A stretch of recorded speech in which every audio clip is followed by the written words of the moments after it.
محترم حضرات، میری دینی ماں اور بہنوں، ہمارے اس یوٹیوب چینل سے منسلک رہنے والے تمام ساتھی ہو، آج جس موضوع پر گفتگو کرنی ہے ہمیں، وہ آپ نے اشتہار اور اعلان کے ذریعے سنا ہوگا، آپ کے علم میں ہوگا کہ انسان خاص طور سے آج دنیاوی مشکلات اور پریشانیاں اور ٹینشن اور الجھن میں، حزن و ملال میں جب مبتلا ہو جاتا ہے تو بہت سارے راستے وہ اختیار کرتا ہے اس سے نجات کے لیے، لیکن نجات نہیں ملتی، بلکہ مزید انسان پریشانیوں میں مبتلا ہوتا جاتا ہے۔ آیا کتاب و سنت کی روشنی میں یا اللہ اس کے رسول صلی اللہ علیہ وسلم نے کیا اس مرض کا کوئی علاج بتایا ہے یا کہ نہیں؟ تو آج کتاب و سنت کی روشنی میں ہمیں اسی مرض کی دوا اور اس کا علاج ڈھونڈنا ہے۔ ہم نے جو کوشش کی تو اس میں بہت ساری چیزیں ہیں۔ سب سے پہلی چیز تو یہ ہے کہ انسان دنیاوی کسی بھی پریشانی، مشکلات، الجھن اور ٹینشن، حزن و ملال میں مبتلا ہوتا ہے تو اس سے نجات کا سب سے بڑا، سب سے پہلا سبب جو ہوتا ہے عقیدہ توحید ہوتا ہے۔ عقیدہ توحید، انسان کا عقیدہ توحید، ایمان باللہ جتنا ٹھوس، جتنا مضبوط ہوتا ہے، اتنا ہی زیادہ اسے ہر قسم کا سکون، اطمینان اور راحت قلب نصیب ہوتی ہے۔ توحید ہی مین چیز ہے۔ ایک موحد کبھی زیادہ پریشان نہیں ہوتا، پریشان ہوتا ہے تو اللہ تعالیٰ طرف رجوع کرتا ہے، اللہ تعالیٰ اس کی پریشانی کو دور کرتے ہیں۔ اگر انسان اپنی عقیدے کی اصلاح کر لے تو یقیناً انسان ہمیشہ ہر قسم کی ٹینشن اور پریشانی سے محفوظ رہے گا۔ مثلا سورہ یونس کی آیت ان الذین آمنوا وعملوا الصالحات یہدیہم ربہم بایمانہم، یہدیہم ربہم بایمانہم، جو ایمان اور عمل صالح کرتے ہیں، یہدیہم ربہم بایمانہم، تو ان کی توحید کی برکت سے اللہ انہیں رہنمائی کرتا ہے۔ مشکلات، خوشی، غمی، دینی دنیاوی ہر پریشانی میں اللہ ان کا ساتھ دیتے ہیں۔ یہدیہم ربہم بایمانہم، اللہ رب العالمین ان کی رہنمائی کرتے ہیں، ہدایت دیتے ہیں ان کے ایمان اور توحید کی برکت سے۔ توحید ہماری جتنی مضبوط ہوگی، عقیدہ جتنا شرک سے اور نفاق سے پاک ہوگا، اتنا ہی زیادہ ہمیں اطمینان قلب و سکون اس کی برکت سے نصیب ہوگی۔ اللہ رب العالمین نے سورۃ تغابن کی آیت بڑی اہم ہے، اس آیت پر اگر آپ غور کریں تو اللہ تعالیٰ نے بہت بڑی بات اور بہت ہی ہمارے لیے ایک اچھی رہنمائی کی ہے۔ اگر انسان سورہ تغابن کی آیت پر غور کرے، اللہ نے ارشاد فرمایا ما اصابکم من مصیبت الا باذن اللہ، اے لوگو، کوئی ادنا درجے کی بھی مصیبت تم کو نہیں پہنچتی الا باذن اللہ، مگر اللہ تعالیٰ کے حکم سے۔ دیکھیں اللہ نے کس قدر وضاحت کر دی۔ اللہ نے فرمایا ما اصاب من مصیبت الا باذن اللہ، کوئی بھی مصیبت ادنا سے ادنا درجے کی یا بڑی سے بڑی تمہیں نہیں پہنچتی، کوئی تکلیف تم پر نہیں آتی الا باذن اللہ، مگر اسی وقت جب اللہ تعالیٰ کا حکم ہو۔ اللہ کی اجازت سے، اللہ کے حکم سے۔ پیر میں کانٹا بھی چبھتا ہے تو اللہ تعالیٰ کے حکم سے۔ انسان اس چیز پر یقین کر لے کہ جو مصیبت اور پریشانی آئی ہے وہ ہم پر اللہ کی طرف سے آئی ہے۔ پھر آگے اللہ فرماتے ہیں وَمَن يُؤْمِن بِاللَّهِ يَهْدِ قَلْبَهُ وَمَن يُؤْمِن بِاللَّهِ يَهْدِ قَلْبَهُ۔ یہ تغابن کی سورۃ تغابن کی آیت نمبر 11 بہت اہم ہے، ساری مشکلات کا ما اصاب من مصیبت الا باذن اللہ۔ پھر آگے رات وَمَن يُؤْمِن بِاللَّهِ يَهْدِ قَلْبَهُ، اور جو اللہ تعالیٰ پر ایمان رکھے گا، اس بات پر یقین رکھے گا کہ اللہ تعالیٰ کا فیصلہ ہے، اللہ کے حکم سے آئی ہے، اس میں کسی انسان کا کوئی دخل نہیں، صرف اللہ تعالیٰ کی مرضی سے آئی ہے۔ تو اللہ فرماتے ہیں جب بندہ یہ سوچ لے گا، یہ تصور کرے گا اور یہ ایمان اور عقیدہ رکھے گا کہ ما اصاب مصیبت الا باذن اللہ، یہ سب اللہ تعالیٰ کے حکم سے ہے، ہم پر یہ مصیبت اللہ تعالیٰ کی جانب سے ہے، جب یہ تصور کرے گا اور یہ یقین رکھے گا تو اللہ فرماتے ہیں یہد قلبہ، اللہ تعالیٰ اس کے دل کو ہدایت دے دے گا۔ یہد قلبہ، اللہ اس کے دل کی رہنمائی کرے گا، دل کی کو ہدایت دے گا۔ کس کی دے گا؟ صبر کی، استقامت کی، یقین کی، اجر و ثواب کی، اور ان تمام چیزوں کی بنا پر انسان اپنے آپ کو ٹینشن مبتلا ہونے کے بجائے اللہ تعالیٰ کے فیصلے پر راضی ہو، کہے گا اللہ تعالیٰ نے ہم پر یہ مصیبت ڈالی ہے، اس کی مسئلہ اللہ تعالیٰ جانتا ہے، بہرحال ہمارے لیے کوئی خیر ہی کا پہلو ہے، جو اللہ کسی کا برا نہیں چاہتا۔ وَمَن يُؤْمِن بِاللَّهِ يَهْدِ قَلْبَهُ وَاللَّهُ بِكُلِّ شَيْءٍ عَلِيمٌ، اللہ تعالیٰ ہر چیز کا علم رکھتا ہے۔ اگر یہ انسان سوچ لے کہ جو کچھ یہ مصیبت آئی ہے یہ صرف اللہ رب العالمین کی طرف سے آئی ہے۔ قرآن پاک میں اگر انسان اللہ تعالیٰ کی ذات پر ایمان نہ رکھے اور توحید کامل نہ ہو بلکہ شرک میں مبتلا ہو تو کبھی اس کو سکون نصیب نہیں ہوتا۔ قرآن پاک سورۃ الانعام میں اللہ نے ایک بہترین مثال دی ہے، اس مثال کو سننے کے بعد شاید بہت ساری باتیں ہمارے سمجھ میں آ جائیں۔ ابو الانبیاء ابراہیم خلیل اللہ علیہ السلام سب جانتے ہیں کہ توحید اور توحید کی دعوت کی بنا پر کیا کیا مصیبتیں ان پر آئیں اور کن کن مراحل سے گزرے۔ جب قوم سے مناظرہ ہوا اور قوم سے مباحثہ ہوا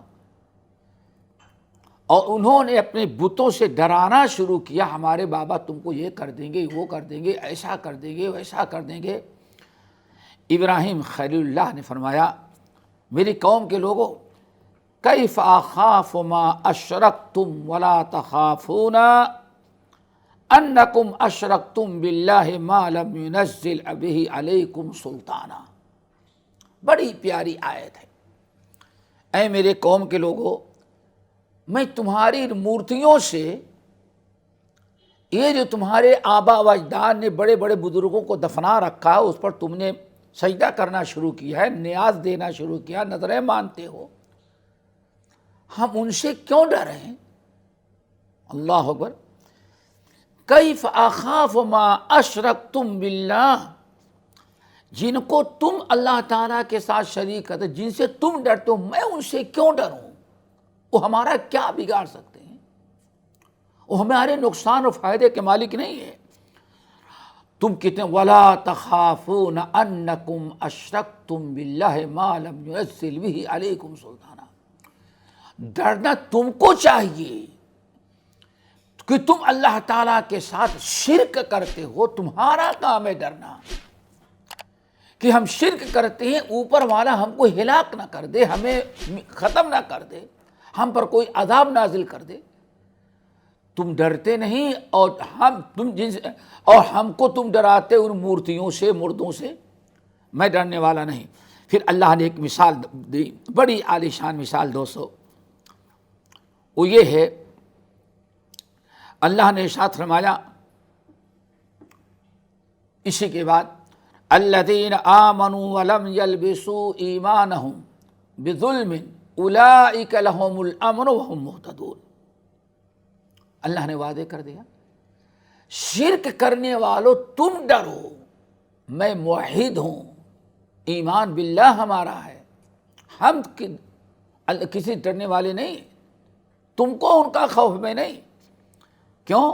آگے فرماتے ہیں اللہ تعالیٰ الذین آمنوا ولم یلبسوا ایمانہم، جو لوگ ایمان لائے پھر اپنے ایمان میں شرک کی ملاوٹ نہیں کی، عقید توحید باقی رکھا۔ ایمان لانے کے بعد جو شخص عقید توحید پر پختہ ہوگا، عقید توحید پر ڈٹا رہے گا اور قائم رہے گا، اپنے آپ کو شرک سے بچائے گا، اللہ فرماتا اولئک لہم الامن وہم مہتدون، یہ لوگ ہیں جن کو اللہ تعالیٰ امن و امان، سکون اور راحت نصیب کرے گا۔ دوستو یہاں اللہ نے بالکل واضح کر دیا کہ امن و امان کا، سکون راحت کا سب سے بڑا ذریعہ اللہ نے ایمان باللہ توحید قرار دیا۔ الذین آمنوا ولم یلبسوا ایمانہم بظلم اولئک لہم الامن وہم مہتدون۔ الذین آمنوا، جو لوگ ایمان لائے، یعنی توحید خالص، شرک کی ملاوٹ نہیں، کفر کی، نفاق کی ملاوٹ نہیں، خالص الذین آمنوا ولم یلبسوا ایمانہم بظلم، ایمان لائے پھر اپنے ایمان میں ظلم سے مراد یہاں عام ظلم نہیں، ظلم سے مراد یہاں شرک ہے۔ جیسے کہ نبی صلی اللہ علیہ وسلم نے ارشاد فرمایا کما قال العبد الصالح یا بنی لا تشرک باللہ ان الشرک لظلم عظیم، اور یہی نصیحت تھی جو لقمان علیہ السلام نے اپنے لخت جگر، اپنے پیارے بیٹے کو کہا تھا، بیٹے اگر دنیا میں تم چاہتے ہو امن و امان، سکون و راحت ہو اور آخرت میں نجات ملے تو بیٹے یاد رکھنا اس کا ایک ہی ذریعہ ہے، کیا؟ لا تشرک باللہ، عقید توحید پر قائم رہنا، لا تشرک باللہ، اللہ تعالیٰ کے ساتھ کبھی شرک نہیں کرنا، ان الشرک لظلم عظیم، کیونکہ شرک بہت بڑا ظلم ہے۔ تو ان دونوں آیات میں اللہ تعالیٰ نے امن و امان کا، سکون و راحت کا، ساری بے قراری، ساری بے چینی کے دور ہونے کا ایک بہترین نسخہ تجویز کیا، ایمان باللہ، ایمان باللہ، شرک سے بچنا، توحید خالص۔ اب اگر کوئی شخص توحید سے اپنی بگاڑ دیتا ہے، توحید پر قائم نہیں رہتا، شرک میں مبتلا ہو جاتا ہے، تو شرک میں مبتلا یا فسفسا ایمان رکھنے والا جو عقید توحید میں پختہ نہیں ہوگا، تو یاد رکھیے کبھی دنیا کے اندر اس کو اطمینان قلب، سکون و راحت نہیں، ہمیشہ ٹینشن ہی میں رہے گا، ہمیشہ پریشانی، حزن و ملال، غم اور ہم میں وہ مبتلا رہے گا۔ اللہ اکبر۔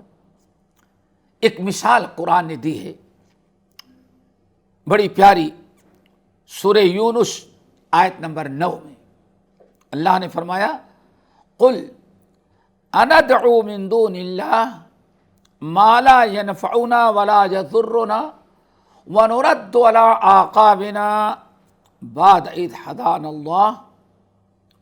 اے لوگو، یہ بڑی عجیب سی مثال ہے سورہ یونس میں آیت نمبر 9، اس کو ذہن نشین کر لیں۔ قل اندعو من دون اللہ ما لا ينفعنا ولا يضرنا، اے نبی ان سے کہیں کیا ہم اللہ تعالیٰ کو چھوڑ کر کے ایسے لوگوں کو پکاریں، ایسے لوگوں کو پکارے مصیبت میں، ما لا ينفعنا ولا يضرنا، جو ہمارے نقصان اور فائدے کے مالک نہیں ہیں، کیا میں ان کو پکاروں؟ بعد اذ ہدان اللہ، جب کہ اللہ نے ہمیں ہدایت دی، عقیدت توحید عطا کیا۔ اب عقیدت توحید کو چھوڑ کر کے یہیں سے مسلمان پریشان ہوا آج۔ قل اندعو من دون اللہ ما لا ينفعنا ولا يضرنا۔ نبی صلی اللہ علیہ وسلم کو تو کبھی کوئی ٹینشن نہیں ہوا، صحابہ کرام کو کوئی ٹینشن نہیں ہوا، کوئی حزن و مرال نہیں۔ کیوں؟ یہ آیت پر قل اندعو من دون اللہ، اللہ کو چھوڑ کر کے ہم ایسے لوگوں کو اپنا حاجت روا مشکل کشا سمجھے جو مالک نہیں ہمارے، نہ نقصان کے نہ فائدے کے۔ اللہ نے ہم کو ہدایت دے دیا ہے، شرک کرنے والا پریشان ہوتا، کبھی یہاں گیا، کبھی وہاں، کبھی وہاں۔ اور موحد توحید والا تو اپنی جگہ سے چلتا نہیں، زمین پر رہ کر کے ہر وقت اپنی رب سے تعلق جوڑتا ہے۔ اللہ آپ ہی نے مصیبت ڈالی، آپ ہی ٹالنے والے ہیں، غفور الرحیم ہے، توبہ استغفار کرتا۔ آگے کتنی پیاری مثال دی، وہ مثال آپ سمجھیں تب سمجھ میں آئے گا۔ اللہ تعالیٰ ارشاد فرماتے ہیں ایک انسان ہے، غور سے سمجھیے گا، ایک انسان ہے اپنے چند ساتھیوں کے ساتھ کہیں صحرا میں اور جنگل میں جا رہا تھا، وہ اپنے ساتھیوں کے ساتھ، چند ساتھی ہیں، کہیں صحرا اور بیاباں بڑے بڑے جنگلات میں جا رہے تھے، کہیں ان میں سے ایک انسان بچھڑ گیا، ساتھیوں کا ساتھ چھوڑ گیا، بچھڑ گیا۔ جب اکیلا بچھڑ گیا وہ، تو شیطانوں نے اس کو چاروں طرف سے گھیر لیا۔ اب یاد رکھیے، چند ساتھی جا رہے ہیں، صحرا ہے، بہت بڑا میدان ہے، ریگستان یا جنگل میں ہے، ایک شخص اپنے ساتھی سے بچھڑ گیا، ساتھی آگے بڑھ گئے۔ جب یہ اکیلا کہیں بچھڑ گیا تو اللہ تعالیٰ فرماتے چاروں طرف سے شیطانوں نے آ کر کے اس کو گھیر لیا، چاروں طرف سے شیطانوں نے اسے جکڑ لیا۔ اب کسی بھی طرف نکلنا چاہتا ہے، شیطان اس کو چھوڑتے نہیں، شیطان نے جکڑ لیا ہے۔ کسی طرح بھی جانا چاہتا ہے، شیطان اس کو نکلنے نہیں دے رہے، پریشان ہو گیا ہے۔ اللہ اکبر۔ اب اس کے ساتھی جو آگے بڑھ گئے، دیکھا کہ ہمارا ایک ساتھی غائب ہو گیا ہے، وہاں سے وہ پکارتے ہیں، بلاتے ہیں، فلاں ابن فلاں کہاں ہو، آ جاؤ، ہم لوگ یہاں کھڑے ہیں۔ پکار سنتا ہے، لیکن شیطانوں نے اس طرح سے اس کو گھیر لیا ہے کہ اب وہ وہاں تک پہنچ نہیں پاتا۔ اللہ تعالیٰ نے ارشاد فرمایا یہی مثال مشرک اور موحد کی ہے۔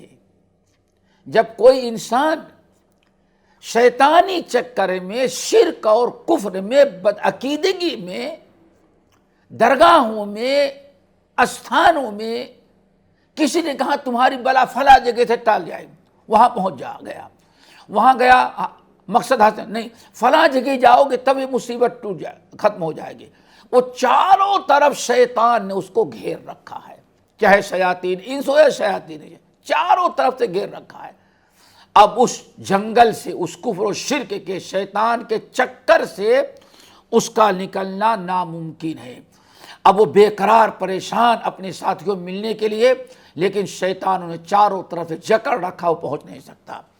اللہ نے فرمایا یہ مثال ہے، ایک انسان جب توحید چھوڑا، شرک اور شکوک و شبہات مبتلا ہوا، تو گویا کہ چاروں طرف سے شیطانوں نے اس کو گھیر رکھا ہے۔ اب وہ اپنی مشکلات سے نکل نہیں سکتا، شیطان کے جکڑ بندی سے آزاد نہیں ہو سکتا۔ کیوں؟ عقید توحید میں خلل ہے۔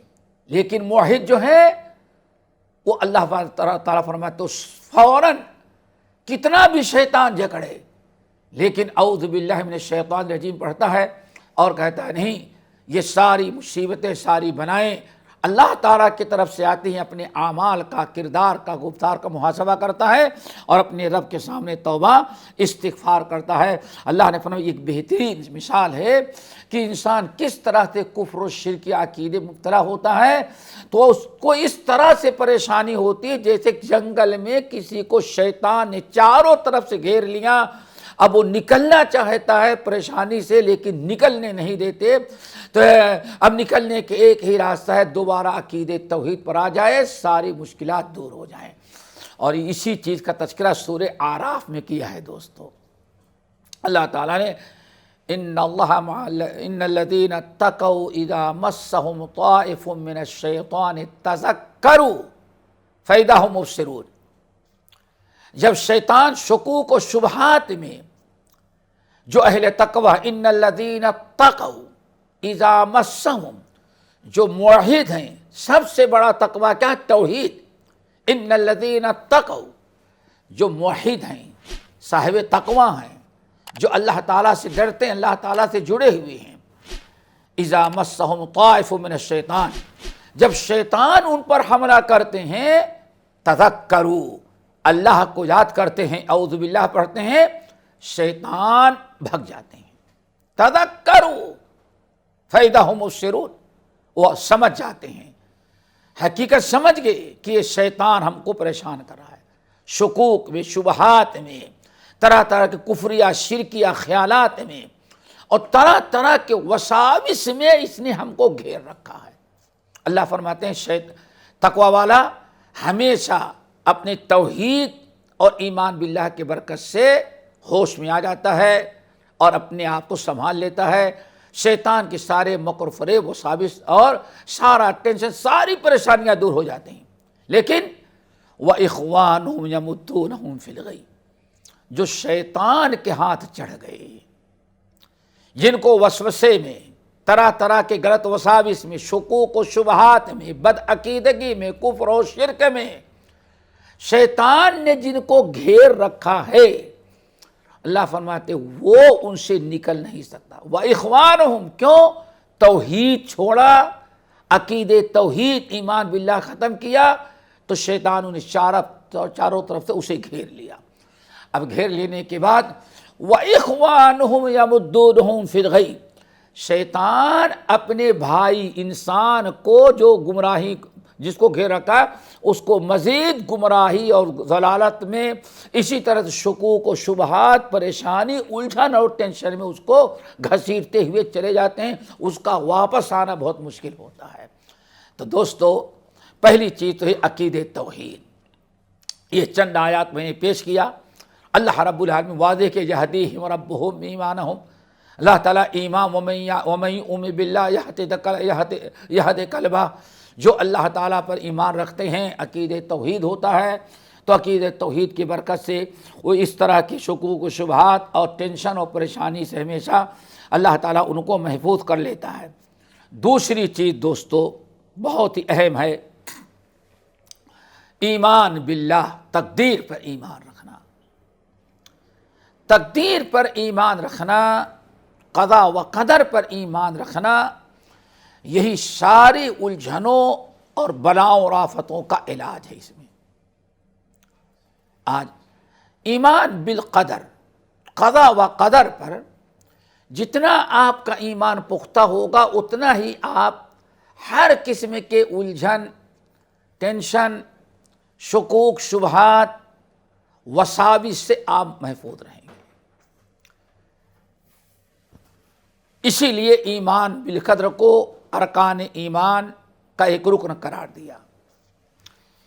اگر آپ اپنے آپ کو تقدیر پر قائم رکھیں، قضا و قدر پر ایمان آپ کا مضبوط ہوگا تو انشاءاللہ کوئی پریشانی اور کوئی الجھن آپ کو نہیں ہوگی، بڑے خوشحال آپ رہیں گے۔ اس کو اس طرح سے سمجھیں۔ حضرت ابو ہریرہ رضی اللہ تعالی عنہ حدیث کے راوی ہیں، کہتے ہیں کہ ایک دن نبی علیہ السلام نے مجلس میں صحابہ کرام کی بڑی جماعت ہماری تھی، اس مجلس میں نبی علیہ السلام نے فرمایا من یأخذ عنی ہؤلاء الکلمات فیعمل بہن او یعلم من یعمل بہن.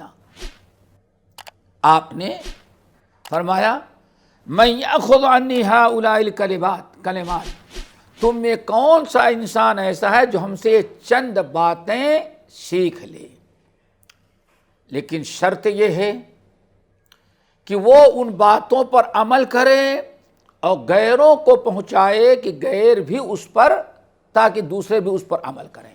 یہ آپ نے شرط رکھی. آپ نے فرمایا من یأخذ عنی ہؤلاء الکلمات فیعمل بہن او یعلم من یعمل بہن. یہ چند کلمات ہیں، ہمارے پاس بڑے اہم باتیں ہیں. ہم سے یہ باتیں کون سیکھے گا؟ تاکہ شرط یہ ہے کہ وہ خود عمل کریں اور دوسروں کو بتائے تاکہ دوسرے بھی عمل کریں. سارے صحابہ کرام خاموش بیٹھے تھے، ہر صحابی خاموش. لیکن ابو ہریرہ رضی اللہ تعالیٰ عنہ کو علم حاصل کرنے کا بڑا شوق تھا، اور یہی شوق ہمارے اندر پیدا ہو جائے. دیکھیں، الجھن اور پریشانی کا بہت بڑا سبب جہالت بھی ہوتی ہے. اگر علم ہو تب بہت سارے مسائل حل ہو جاتے ہیں. ابو ہریرہ رضی اللہ تعالیٰ عنہ کو علم حاصل کرنے کا شوق، کھڑے ہو گئے. انا یا رسول اللہ رسول، وہ چند باتیں آپ کے پاس کون اتنی بڑی اہم ہیں کہ آپ فرما رہے مجھ سے وہ شخص سیکھے جو ان پر عمل کرے اور غیروں کو پہنچائے تاکہ دوسرے بھی عمل کریں. ابو بکر ہیں، عمر ہیں، عثمان، علی، سارے صحابہ کرام ہیں، لیکن سب پر سناٹا چھا گیا، سب کے سب خاموش. ابو ہریرہ کھڑے ہوئے، اللہ رسول انا، میں. آپ نے قریب بلایا. ابو ہریرہ رضی اللہ تعالیٰ کہتے ہیں اللہ رسول نے قریب بلا کر کے میرا ہاتھ اپنے ہاتھ سے پکڑا. کسی چیز کو دل میں اتارنے، توجہ اپنی طرف مبذول کرنے کے لیے ہاتھ پکڑ کر کے بتایا جائے، ایک پرانا دستور ہے. وعد خمسن، اور پھر اللہ کے رسول نے 5 باتیں ہمیں سکھلائیں. وہ 5 باتیں کون؟ نمبر 1، اتق المحارم تکن اعبد الناس. ابو ہریرہ، اپنے آپ کو ہمیشہ حرام چیزوں سے بچاؤ گے تو سب سے بڑے عبادت گزار بن جاؤ گے. اور انسان جتنا زیادہ اللہ کی عبادت کرتا ہے اتنا ہی اللہ کے تقرب قریب جاتا ہے، اتنا ہی اسے سکون راحت نصیب ہوتی ہے. عبادت کتنی بہترین باتیں نصیحت کی. ان باتوں پر عمل کرنے شاید کوئی انسان کبھی ٹینشن میں جائے ہی نہیں. پہلی بات، اتق المحارم تکن اعبد الناس. ابو ہریرہ، اپنے آپ کو ہمیشہ حرام چیزوں سے بچانا، ہمیشہ حرام چیزوں سے بچانا. اگر اپنے آپ کو حرام چیزوں سے بچاؤ گے تو سب سے بڑے رب کے عبادت گزار بن جاؤ گے. اور انسان جتنا زیادہ عبادت کرتا ہے اللہ اس کو اتنا ہی زیادہ اپنے قریب کر لیتے ہیں. اور انسان عبادت میں ایک فرحت، مسرت محسوس کرتا ہے، اللہ تعالیٰ اسے عطا کرتے ہیں. پہلی چیز حرام چیزوں سے بچنا. اور آپ دیکھیں گے حرام کھانے والے، حرام لینے والے، حرام کمانے والے، حرام رزق والے، کبھی سکون ان کو نہیں ہوتا. تجربہ کریں. آج دنیا میں بے چینی، بے قراری کا بہت بڑا سبب یہ ہے کہ انسان کبھی حرام کھانے والے کبھی سکون سے نہیں رہتے، ہمیشہ اس کو بے چینی، قلق، پریشانی رہتی ہے. اور حلال کھانے والا تھوڑا سا کھاتا لیکن سکون. اسی لیے کہتے ہیں ایک زمانے میں رپورٹس آئی ہوئی جس وقت امریکہ کا پوری دنیا میں سب سے بڑا عروج، سب سے مالدار ملک، کہتے تھے مورخین نقل کرتے، آج بھی تحریریں موجود ہیں، کہ امریکہ میں جب حرام کاری، حرام خوری، حرام پینا، محرمات بالکل عام کر دیے گئے اور دولت کے دہانے کھول دیا اللہ نے ان کے اوپر، تو بتایا کہ 40% سے زیادہ لوگ اتنے بے قراری بے چینی میں رہتے ہیں کہ جب تک ٹیبلٹ نہ کھائیں وہ رات کو سو نہیں سکتے۔ انسان اسی لیے ذرا اس حدیث پر غور کرو، جب پوچھا کہ یا رسول اللہ برائی کس کو کہتے ہیں، آپ نے فرمایا جس کے کرنے کے بعد دل میں بے چینی پیدا ہو تو وہ برائی ہے۔ برائی سے کبھی انسان کو سکون نصیب نہیں ہوتا، نیکی سے انسان کو سکون نصیب ہوتا ہے۔ نیکی اور برائی میں کی تعریف ہے کہ الاسم ما حاک فی صدرک، تمہارے دل کو بے قرار بے چین کر دینے والی چیزیں جو ہیں وہ حرام ہوتی ہیں، اور تمہارے دل کو سکون پہنچانے والی سچائی اور نیکیاں ہوا کرتی ہیں۔ یہ پہلی چیز۔ دوسری چیز جو بھی خاص طور سے بیان کرنا تھا، وَرْضَ بِمَا قَسَمَ اللَّهُ لَكَ تَكُنْ أَغْنَى النَّاسِ، اللہ نے جو تمہارے نصیب میں لکھ دیا، اللہ اکبر، جو نعمت، جو دولت، جو اولاد، جو خوشحالی، جو پریشانی، جو تنگ دستی، وَرْضَ بِمَا قَسَمَ اللَّهُ لَكَ، اللہ نے تیرے نصیب میں جو کچھ لکھ دیا اسی پر تم راضی رہو، اس کو تم قبول کر لو، اس پر تم خوش رہو۔ وَرْضَ بِمَا قَسَمَ اللَّهُ لَكَ، رب نے جو تیرے نصیب میں لکھا، جو دیا، اس پر تو خوش، راضی بقضا ہو۔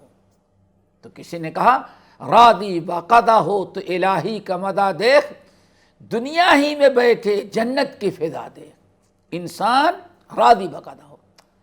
اللہ سے فرمایا ابو ہریرہ تم بھی عمل کرو، دوسروں کو پہنچاؤ تاکہ وہ بھی عمل کرے۔ وَرْضَ بِمَا قَسَمَ اللَّهُ لَكَ تَكُنْ أَغْنَى النَّاسِ، اللہ نے جو تمہارے نصیب میں لکھا اس پر خوش رہو گے تو دنیا میں سب سے زیادہ بے نیازی اللہ تعالیٰ تجھے عطا کر دے گا، تمہیں سب سے بڑا مالدار بنا، غنی بنا دے گا۔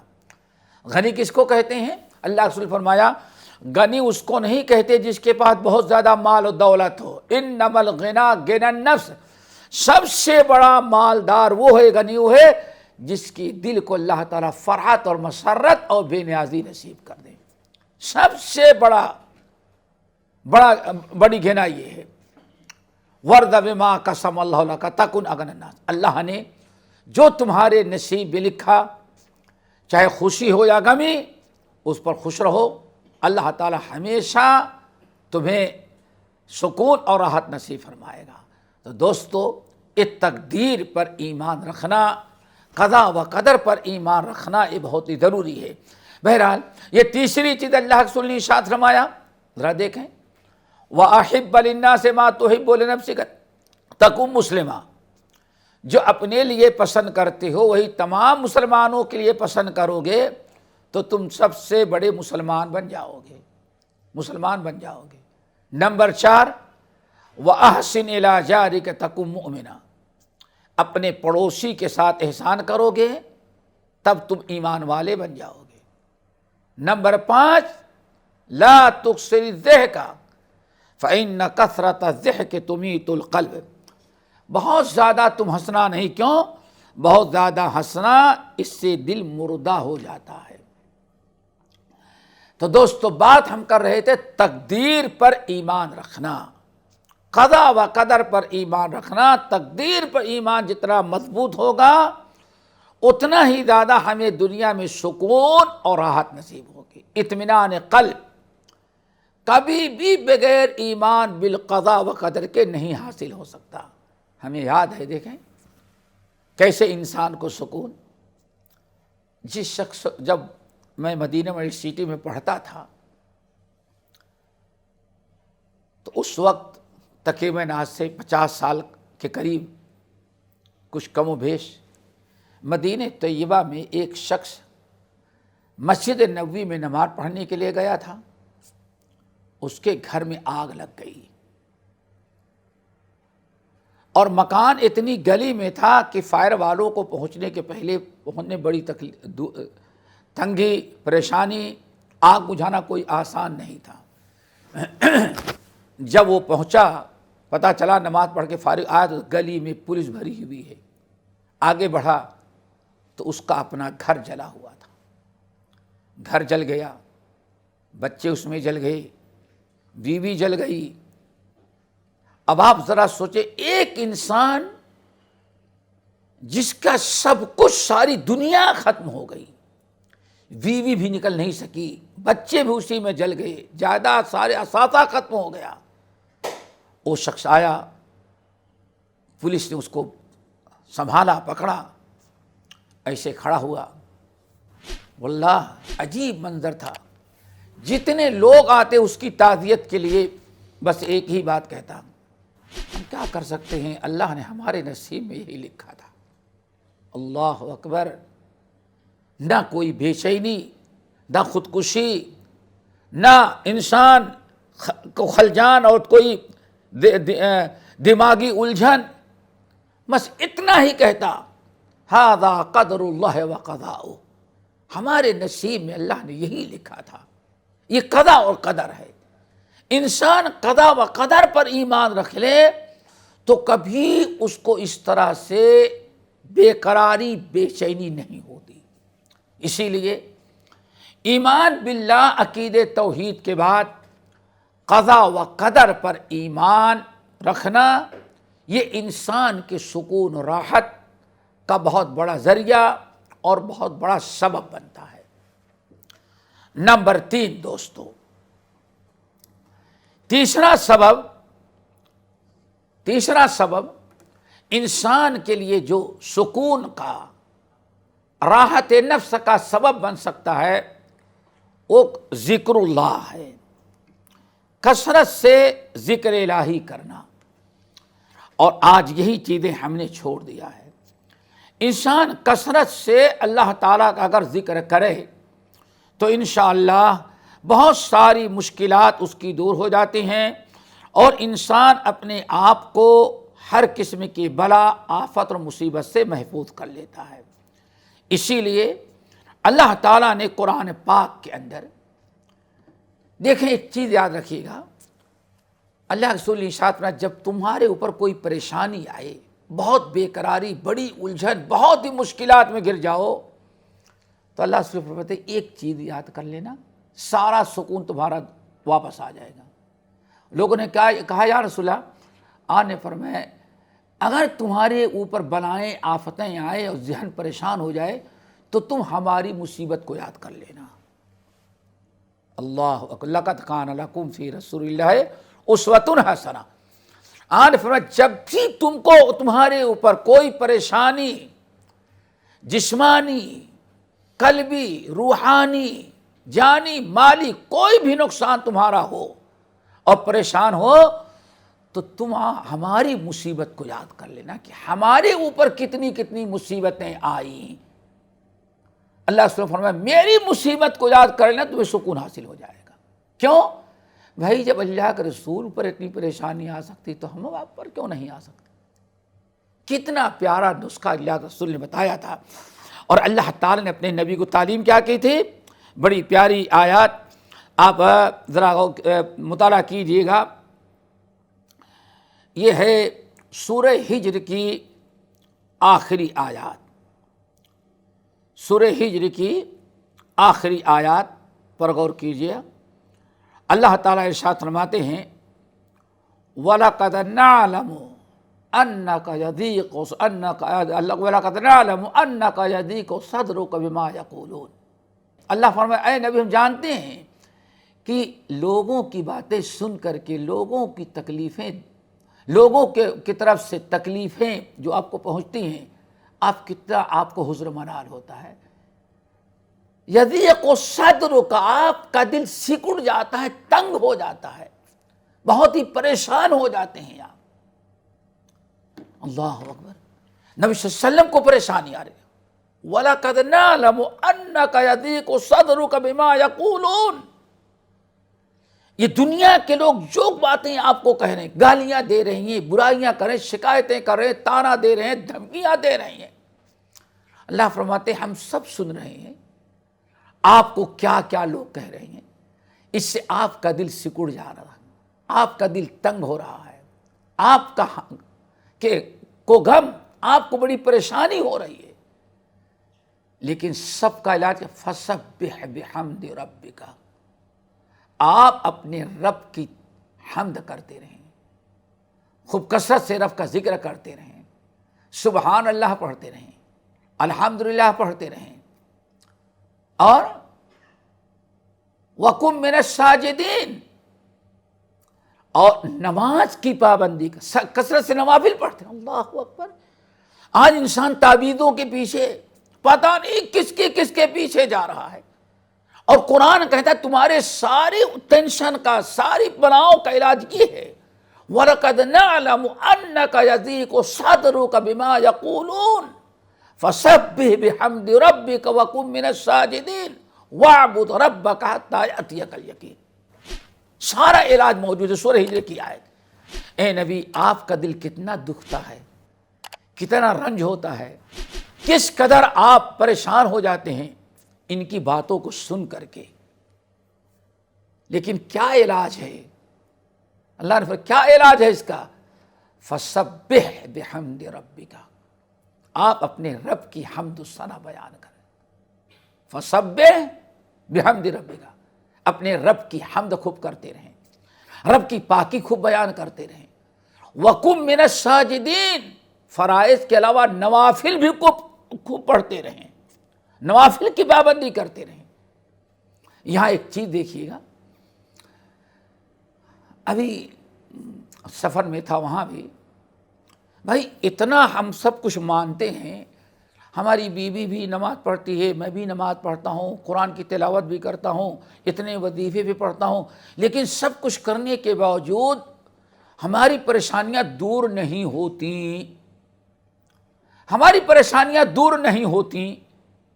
انسان اسی ایک مسئلے میں اتنا زیادہ الجھا ہوا ہے کہ ہم سب کچھ کر رہے ہیں، عبادت بھی کر رہے ہیں، شریعت کی پابندی بھی کر رہے ہیں، بیوی بھی کر رہے ہیں، ہم بھی کر رہے ہیں، بچے بھی نمازی، پھر بھی ہماری دعائیں کیوں نہیں سنتا اللہ؟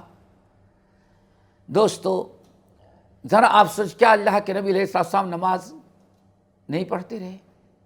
کیا صبر نہیں کرتے رہے؟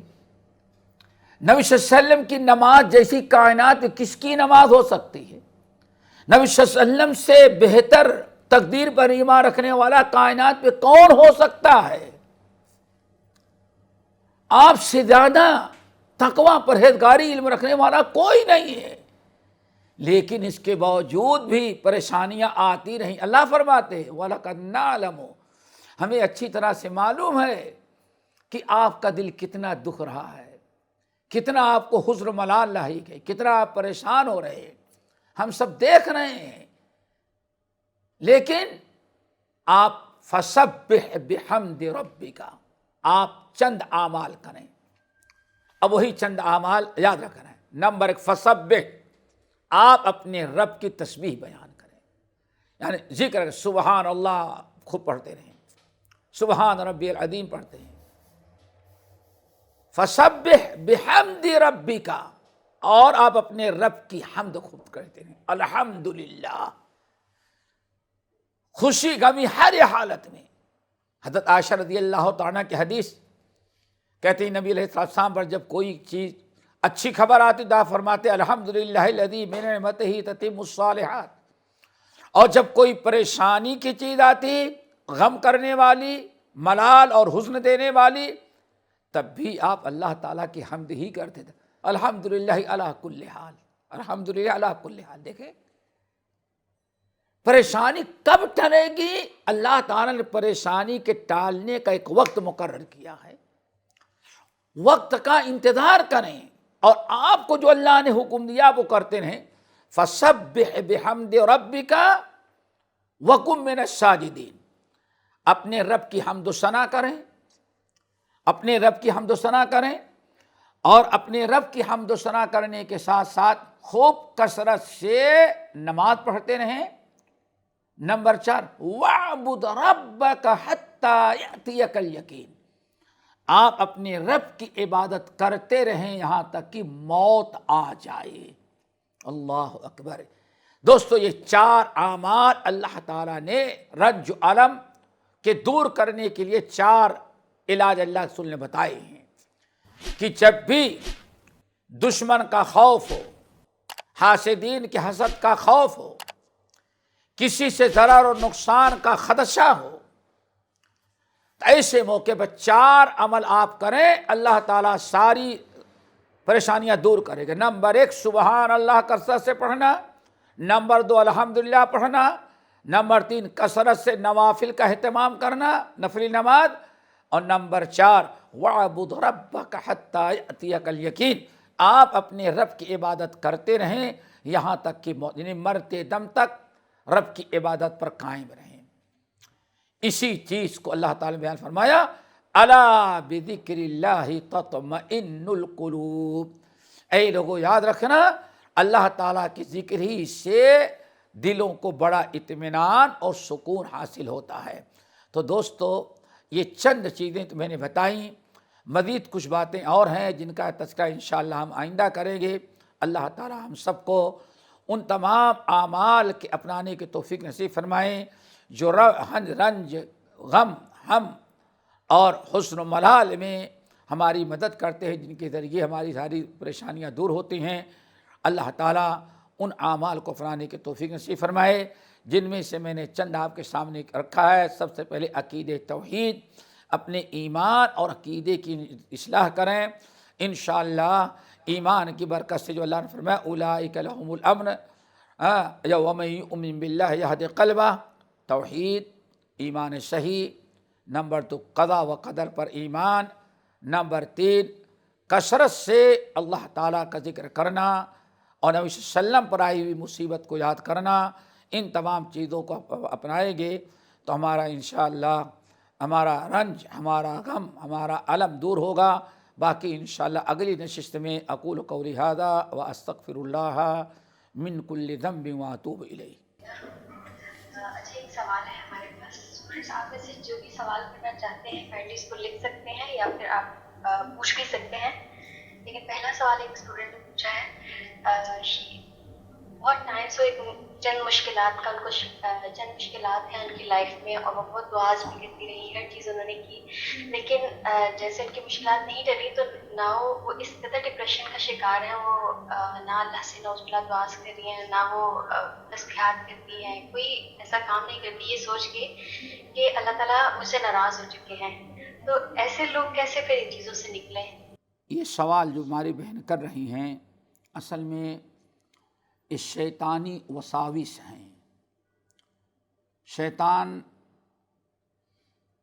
بہت سارے معاملات میں انسان کو اچھے عمل، اچھے عقیدے سے روکنے کے لیے بہت زیادہ شکوک شبہات میں اور بدگمانی میں، اللہ تعالیٰ کے متعلق بدگمانی میں مبتلا کر دیتا ہے۔ اور اللہ تعالیٰ سے، اور کیوں کرتا ہے؟ چونکہ انسان اللہ تعالیٰ کے متعلق بدگمانی کرتا ہے تو اس کو اکبر الکبائر کہا جاتا ہے، یہ بدترین گناہ ہے۔ اس کا سب سے بڑا علاج یہ ہے کہ آپ وہ شکوک شبہات سے نکلنے کے لیے خوب کثرت سے اعوذ باللہ من الشیطان الرجیم من حمزہ ونفخہ ونفثہ پڑھیں۔ اعوذ باللہ من الشیطان الرجیم من حمزہ ونفخہ ونفثہ پڑھیں، اور پڑھنے کے بعد یہ بائیں طرف تھوک دیں۔ یہ سب سے بڑا علاج اس کا ہے، یہی ہے، چونکہ یہ اصل میں ٹوٹل یہ شیطانی وسوسہ ہے۔ کیوں؟ اللہ تعالیٰ کے متعلق اللہ تعالیٰ ہماری کیوں نہیں قبول کر رہا ہے؟ تو یہ سوال کرنا ہی اللہ تعالیٰ کو بہت ہی ناپسند ہے، دور کرنا بھی ہو تو اللہ دور نہیں کرے گا۔ کیوں؟ نبی صلی اللہ علیہ وسلم سے پوچھا گیا، یا رسول اللہ سب سے بہترین عمل کیا ہے؟ تو ان میں بہت سارے اعمال بتائے، انشاءاللہ اگلی نشست میں ہم حدیث پوری سنائیں گے۔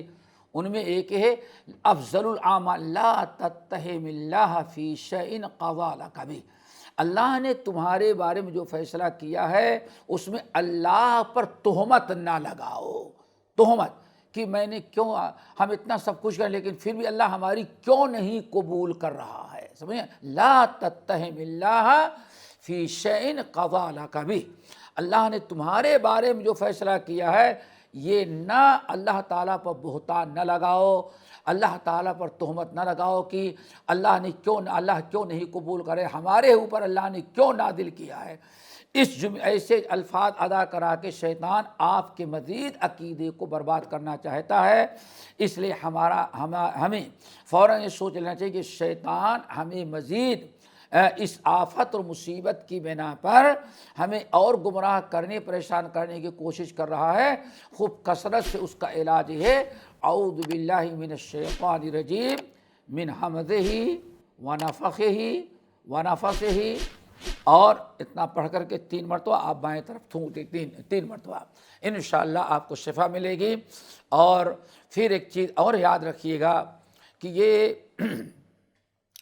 ایوب علیہ السلام کو بھی شیطان جب دیکھا کسی بھی طرح سے ایوب کو اتنی بیماری میں بھی صبر کر رہے ہیں اور ایوب کسی بھی صورت سے ان کا عقیدہ نہیں ڈگمگا رہا ہے، تو آخر میں شیطان نے یہی چکر چلایا تھا جو آپ کہہ رہی ہیں۔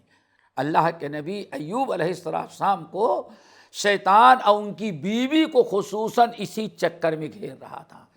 اسی لیے ایوب علیہ السلام نے دعا مانگی، رب انی مسنی الضر، اللہ دوسری آیت، اللہ اب شیطان نے ہمیں پریشان کر رکھا ہے۔ شیطان نے بیماریوں میں، پریشانیوں میں شیطان غلط خیالات پیدا کر کے مزید انسان کو گمراہ کر، رب انی مسنی الشیطان بنصب وعذاب، رب العالمین پہلے تو بیماری تھی، اب تو شیطان بھی سوار ہو گیا، اللہ اکبر۔ اللہ کے نبی ایوب بیماری میں ہیں اور شیطان وسوسہ دلا کر کے ان کی بیوی کو اور بھٹکانا چاہتا ہے۔ یوسف علیہ السلام کا بھی پیچھا نہیں چھوڑا ہے۔ اب دعا مانگی، رب انی مسنی الشیطان، اللہ پہلے تو بیماری تھی، اب تو شیطان بھی پیچھے لگ گیا ہے۔